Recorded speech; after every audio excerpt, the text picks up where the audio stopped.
اور امام مہدی کے آنے کے اوپر اجماع امت ہے، سنی شیعہ کا اتفاق ہے۔ وہ تھوڑا سا جو اختلاف ہے وہ کہتے ہیں وہ غائب ہیں، ظاہر ہوں گے، اہل سنت کہتے ہیں وہ پیدا ہوں گے۔ اینڈ رزلٹ یہ کہ دونوں ایک ایسی پرسنالٹی کو مانتے ہیں جس نے آ کے قرب قیامت میں مسلمانوں کو لیڈ کرنا ہے۔ ٹھیک ہے، وہ لیڈ کریں گے، نبی الاسلام کی اہل بیت میں سے ہوں گے، سیدہ فاطمہ کی اولاد میں سے ہوں گے، اور اللہ تعالیٰ انہیں غیر معمولی صلاحیتیں دے گا جس کی وجہ سے وہ مسلمانوں کو رول کریں گے، اور اسی دوران ان کی حکومت کے اندر ہی دجال کا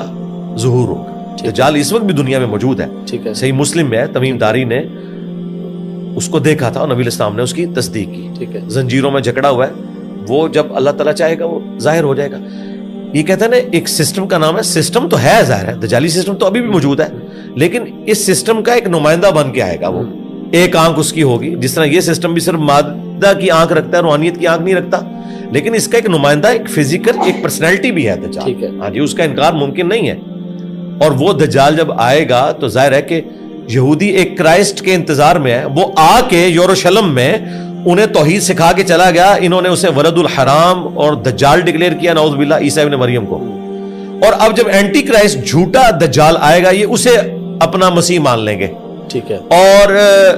اس کے ساتھ مل کے یہ مسلمانوں کے خلاف سازشیں کریں گے۔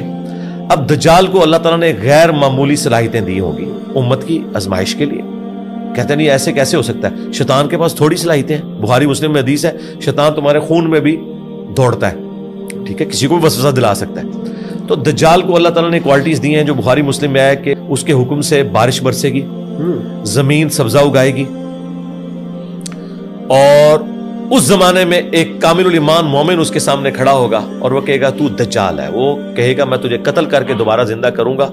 اور وہ 2 ٹکڑے اس کے کرے گا اور 2 ٹکڑوں کے درمیان چلے گا اور پھر اسے زندہ کر لے گا اور کہے گا اب مجھے مان کہ میں تیرا خدا ہوں۔ تو وہ کہے گا کہ تیرے اس عمل نے میرے ایمان میں اضافہ کیا ہے، میرے نبی نے مجھے فرمایا تھا، مجھ تک حدیث پہنچی تھی کہ وہ ایک مومن کے ساتھ ایسا کرے گا، اب تو دوبارہ اس پر قادر نہیں ہوگا، ٹھیک ہے، اور وہ پھر اس مومن کو قتل کروا دے گا،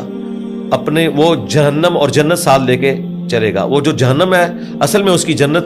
وہ اللہ کے ہاں وہ جنت ہوگی، وہ اسے جہنم میں پھینکے گا، وہ اللہ کی جنتوں میں بندہ پہنچ جائے گا، لیکن نبی الاسلام نے فرمایا وہ سب سے بہترین شہید ہوگا اس زمانے کا۔ تو یہ دجال سارے معاملات کرے گا اور غیر معمولی صلاحیتوں کے ساتھ۔ اب دجال کا فتنہ اتنا بڑا ہے کہ امام مہدی کے قابو نہیں آئے گا، اس کے لیے کوئی زیادہ پاورفل پرسنالٹی چاہیے۔ تو اس وقت پھر مسلم شریف میں آتا ہے کہ عیسیٰ ابن مریم دمشق کے مشرقی مینار کے اوپر 2 زرد چادریں اوڑے ہوئے فرشتوں کے پروں پہ ہاتھ رکھے ہوئے آئیں گے۔ اچھا، وہ اس مینار تک تو فرشتوں کے ساتھ آئیں گے، نیچے پھر سیڑھیوں سے اتریں گے۔ دنیا کو اللہ نے اس باب کے ساتھ جوڑا ہوا ہے، ٹھیک ہے، ہاں، ایسے نہیں اڑ کے اتریں گے، ہاں، دنیا میں آئیں گے تو سب کچھ ختم۔ اچھا، وہ اتریں گے اور اقامت ہو چکی ہوگی،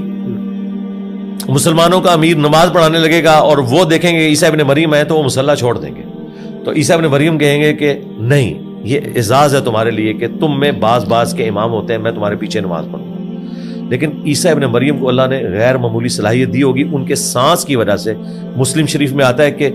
دجال جو ہے وہ نمک کی طرح پگھلے گا، وہ آگے آگے بھاگے گا، جدھر جدھر حضرت عیسیٰ ابن، یعنی جو پہلے جس نے سب کو آگے لگایا ہوا تھا وہ عیسیٰ ابن مریم کے آگے لگا ہوگا، پھر مقام میں لد پہ پا کے عیسیٰ ابن مریم اسے قتل کریں گے۔ اس فتنے سے چھٹکارا ہوگا، پھر یاجوج ماجوج نکل آئیں گے، اچھا، اور وہ تو پھر اس طرح پھیلیں گے کہ وہ تمام سبزہ کھا جائیں گے اور پانی پی جائیں گے۔